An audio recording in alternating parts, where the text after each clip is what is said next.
I think another important point that we need to make is that regardless of how you lose your job or how you leave a position, do not badmouth your employer or the company. Just don't do that. Always pride yourself in having a good working relationship with every single person you work with. So if you're unhappy as well, just take that as a sign that, okay, maybe my time here is limited and I need to start looking for something that I am happy with doing. Various things can be the reason why you're unhappy with that position.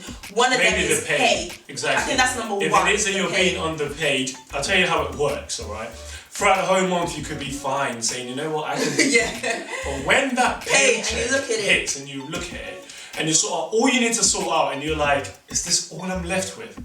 That's when you're like... That Monday morning, you're just going to be like... Exactly. You're just like... What's the point? Like, I'm getting paid peanuts. Why am I going to sweat? Indeed. So...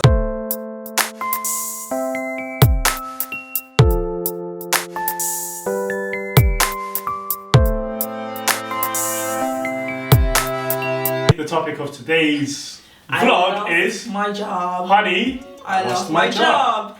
So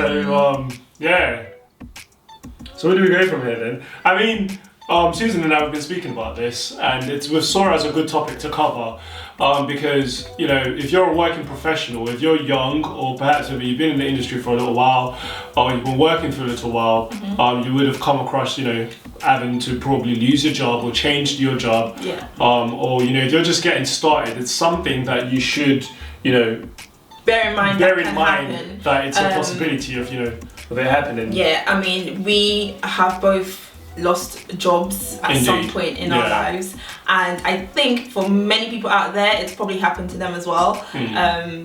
You know, so it's something to always be prepared for if it does happen to you.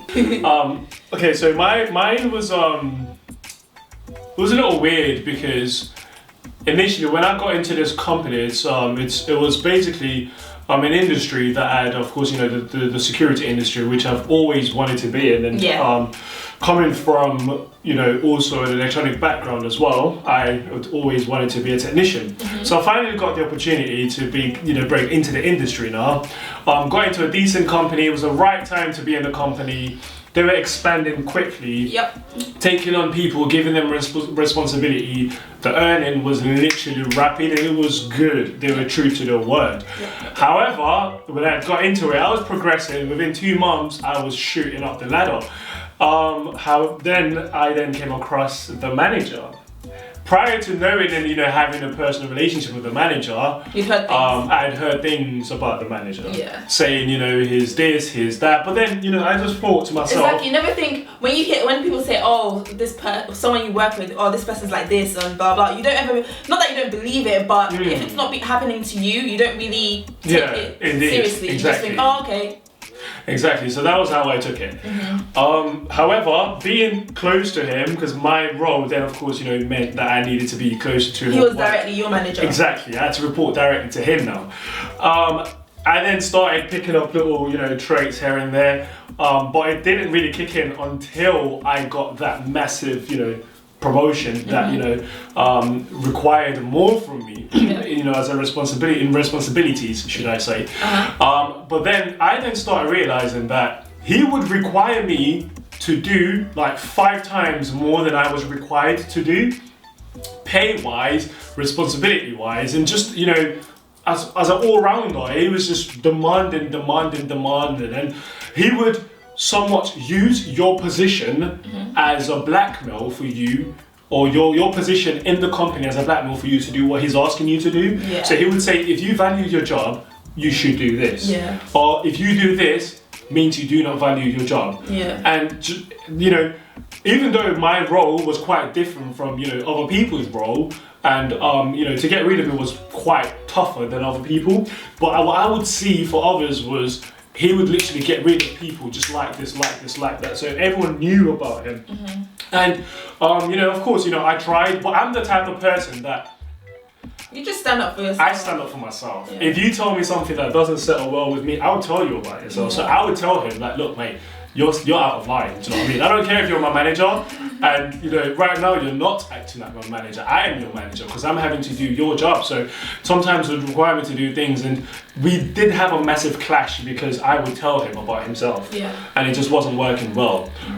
It then, of course, got to the point whereby I was just like covering jobs out of my your hours to work. Out of my hours to work. If you didn't take a job in a particular time, indeed, even though it wasn't part of your hours, he would like threaten you. Exactly. I was taking on jobs out of my jurisdictions as well, things that had nothing to do with my role I had to do, and it just wasn't working out. It was affecting my productivity at work. It was affecting me personally. I had less time, you know, to sort things out. So, cut long story short, you know, I just reported him.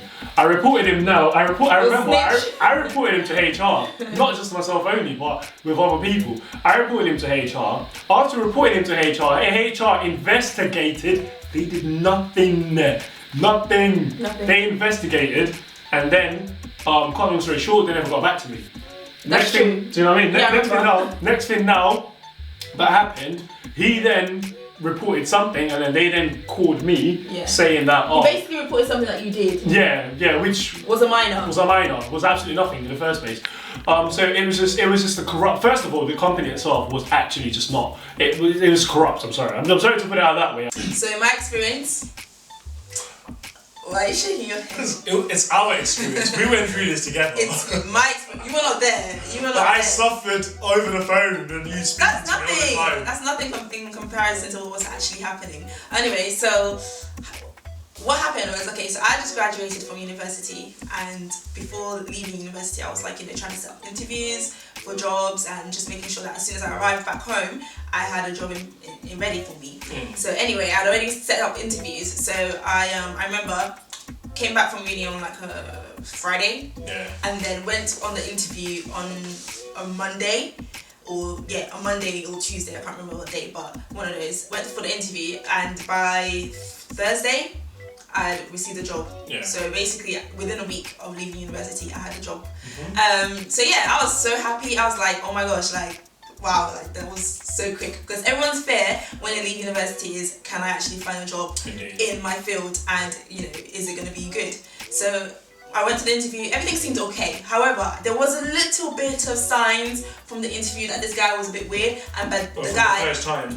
I mean the practice manager, who was also the head dentist. At this time, what were you looking out for when you went to the interview? So it was a group interview, first of all. So it was a group interview. I was with like 6 other girls. And one of the things he made us do at the end of the interview, because we had to be interviewed in different stages by different members of the practice, and at the end he made us do this group activity where we had to build a home for an egg without it cracking, and then we had to throw it, and then it had to land in the home. It was just so weird, and it was just weird. And then so me and my friend were like, that guy was seriously weird, like.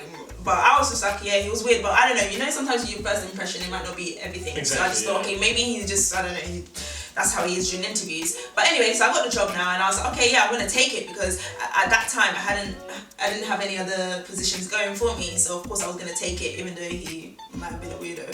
And then when I started working, it was fine, everything was good. Like, I would go into work, and you know, I would be busy the entire day. We booked back to back with patients for me to see. So anyway, I was working there for like a good, 4, 5, 6 months. But I noticed like the people that I was working with, so in a practice you have dental nurses, you have other dentists, you have dental hygienists as well, you have receptionists and all of that stuff. And they were so unhappy. They were just so miserable.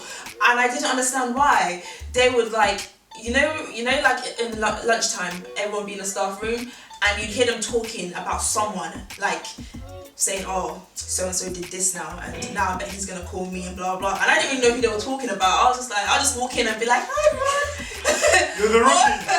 or I'll be happy, like eating my lunch, like and they'll be so miserable. Happy work day. And I asked them, what's going on? Who are you talking about? And they really wouldn't want to tell me who it was. Like I remember one particular woman was just like, you'll see. You'll see. She kept on saying, you'll see. And I was just like, see what? Like, who is this person? And then eventually I just realized that they were talking about the principal dentist, the practice manager. Yeah. Yes, I knew they were talking about the owner of the practice, but then again, I wasn't receiving that treatment. He was still being very nice to me. He was still, being very patient with me because I just graduated, so I was slower with what I was doing, and still had to learn a few things. But he didn't show any signs of getting irritated with me at all until I think I'd been in the position for like 6-7 months, and I just started to see little bits, little bobs here and there. He just started to act weird. Like, he was just so controlling. I remember he would do this review, and he'll sit with you whilst you treated the patient, and he'll be like, at the end, he'll be like, oh, I think you should do this like this. I think when you put the rinse for the patient, I think you should do it in front of them. I think when you sit the patient down, you have to use their name all the time. Like, you have to say, Nicholas, how are you doing? Nicholas, would you like a rinse? Nicholas, should I hold? Like, I was just so annoying. I was just like, I don't need to do all of that. Like, there's no need. And the worst thing about him, I remember, guess what? If you were more than, how many minutes? If you were more than, I think, 10 minutes late to see your patient, he would deduct £10 from your pay. Yeah. And me, like a goon, I would actually be honest and say, okay, I saw this patient 10 minutes late. Yeah. And then I asked one of the girls, and she was like, no one else does that. Like, you're literally the only one who does it. And I was like, oh really? Oh really? You've been cutting my pay? And it's hard to find the time to go to an interview. And even at that time, I would go to, like, the times that I would actually squeeze out an interview, I would get the job, but because I couldn't start immediately because I had to give 3 months notice, I would lose that opportunity. It just got to a point where I just had enough. Like, I remember I'd be walking to work and I would be so depressed. So how did it all end then? It ended like we had a meeting. We had several meetings, and it was just like he would record the meeting itself, and then at the end of the meeting he'd want me to sign it. He did that, and everything was just wrong. He was saying that I was saying this and which I wasn't saying, and I refused to sign it. You got someone else to mediator. But the mediator was on his side. It was so silly. That's what I'm saying with these things. It's like, even with me as well, the mediator is always on the boss's side. Like, come on, the mediator doesn't want to lose their job. Whose side are they gonna take? The boss or the employee? So, think about it. Yeah. So the mediator wasn't even mediating. She was just useless. Biased mediator. Yeah. So at the end, he told me, "Oh, sign this. This is what happened in the meeting. These are the minutes from the meeting." I was like, "No, this is not the minutes from the meeting. I'm not signing this." Indeed. And then we were just going back and forth. Have you signed it? No, I have not signed it. It needs to change. And eventually, he sat me down and was like, "Okay, things aren't working out, and I think you're unhappy here." And I was like, "Yep, you're right. I am unhappy here." And he was just like, "Okay, so I think it's best we go our separate ways." And I was just like, "Okay." And he tried to apologize, like, "Oh, I'm so sorry, it didn't work out, and if you need a reference." And I was like, "No, it's cool, it's fine. Like, seriously, we're good." I mean, as we were speaking as well, prior to like these things happening, you always get signs. Yes. If your job's not going well, you always there's always indications. There's always. You might be leading to being fired, or something. It can happen for various reasons. It could be perhaps maybe you're not getting along with your boss or even your colleagues. With your colleagues, and just pay attention if they're working different around you, because really and truly, that's one thing I realised. I was naive prior to getting into work, that your colleagues are pretty much like your friends. They're not. Or like you. Yes. So most of them, they have no loyalty to nobody. That's very true. And they'll, smile at you and stuff, but behind your back, they'll be like, "I'm sorry, but, I think he's incapable of getting the job done properly." Yeah. If it's me, I would say you fire him, but then later on they'll be like, "You aren't there, you're having a good day." Yeah. Do you know what I mean? So, like... Yeah, so just watch out. Don't think all your colleagues are your friends. Of course, don't be, like, "Oh, this person's against me," blah, blah. But just know that, okay, you can say things like, if you're gonna badmouth someone you work with, don't do it with your colleagues, because they can go ahead and tell that person. Indeed. So just be wary, of what you say. What's going on. Yeah. And of course, if it is that you notice that you're being treated differently, or whatever it is. That's a sign. But and when the signs come, or when you do notice this, what should you then do? No, but I think you need more. I think there are more signs as well to say, such as, okay, you being treated differently. Yeah. People acting weird around you, such as your colleagues. Yeah.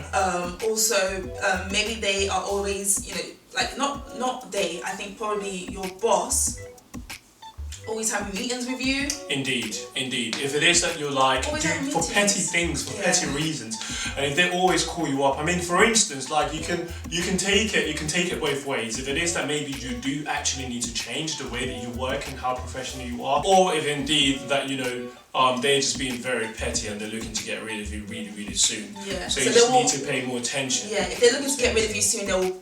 Every little thing you do, they'll call up a meeting or they'll give you warnings, and you just know, okay, my time here is limited. So just be alert. And if it is, and when this comes, then what do you then do? I think also as well, if you're unhappy with the position.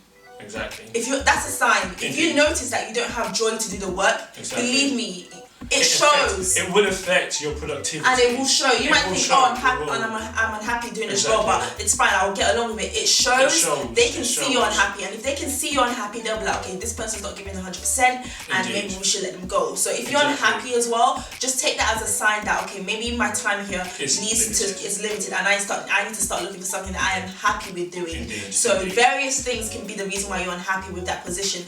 One of them is pay. Exactly. I think that's number one. If it is that you're being underpaid, I'll tell you how it works, alright? Throughout the whole month you could be fine saying, you know what, I can do But when that paycheck hits and you look at it and you sort of, all you need to sort out and you're like, is this all I'm left with?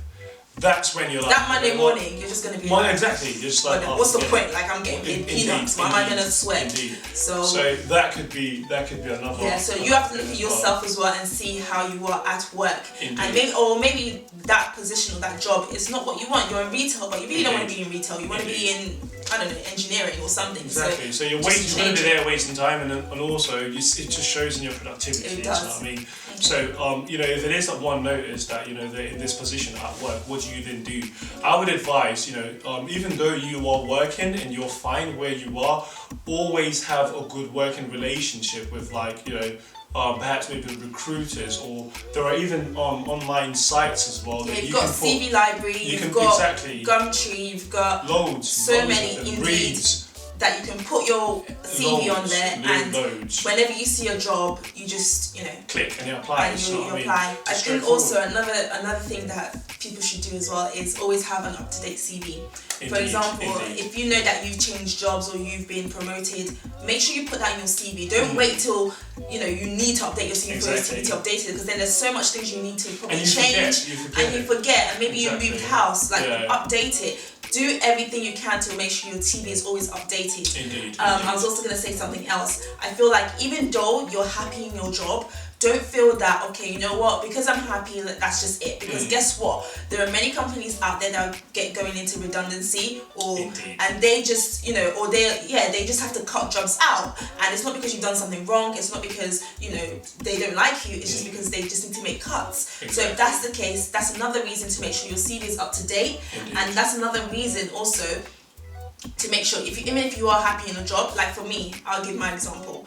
I am happy where I work, but I tell you this, I'm always looking for jobs. Like, let me explain something, okay? This girl, she loves interviews. She'll be fine, everything's all fine.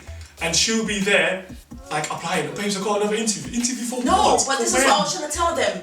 Regardless of whether you're happy with a job, if you see, for example, I don't know, for me anyway, that's what I'm saying. If I see a role that is closer to my house, that is paying me more, best believe I'm going to apply for it. Hallelujah. Even if I'm happy where I'm at, I'm going to apply for it. Why? Because that is an opportunity to earn more and to spend less time traveling. Exactly. So I just go ahead and apply. So if I from time to time, I'll just look on sites and see what's out there. And if it's a better position, I'm going to apply for it. So, I mean, the point of the video is, if it is, even though you're fine at work and things are going fine for you, just take these tips that we have here.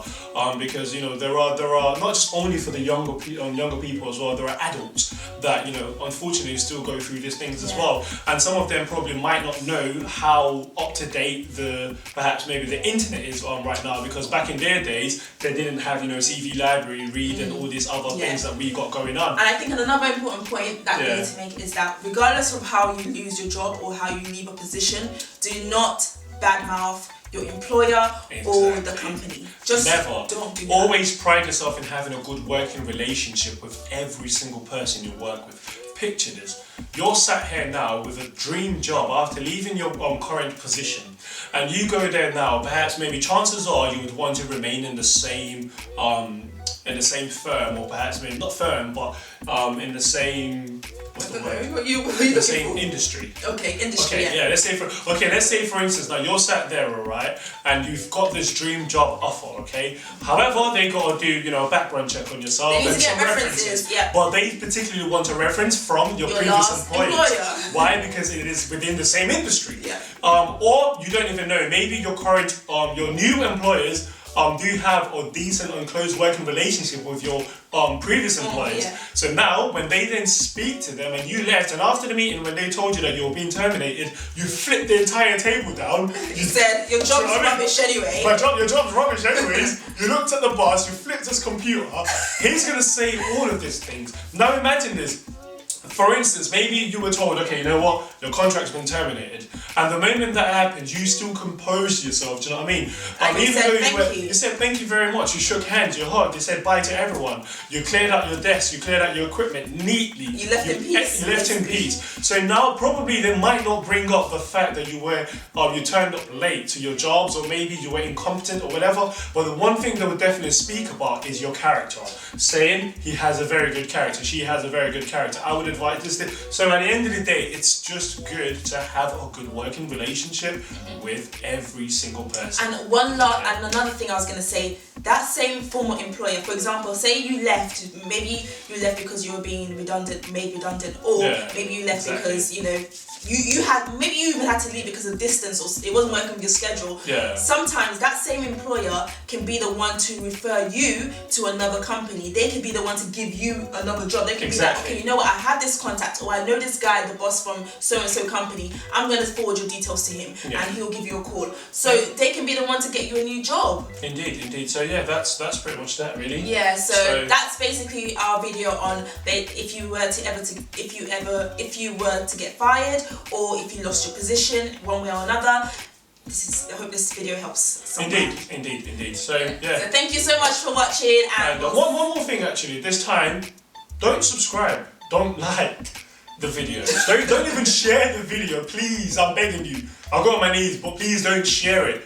Don't subscribe neither. So next time the video comes up, or a decent video like this comes up, you missed the notification. You don't get notification. Yes. That'll work out fine, wouldn't it? That'll be fine. That's fine. So don't subscribe. Peace. Good.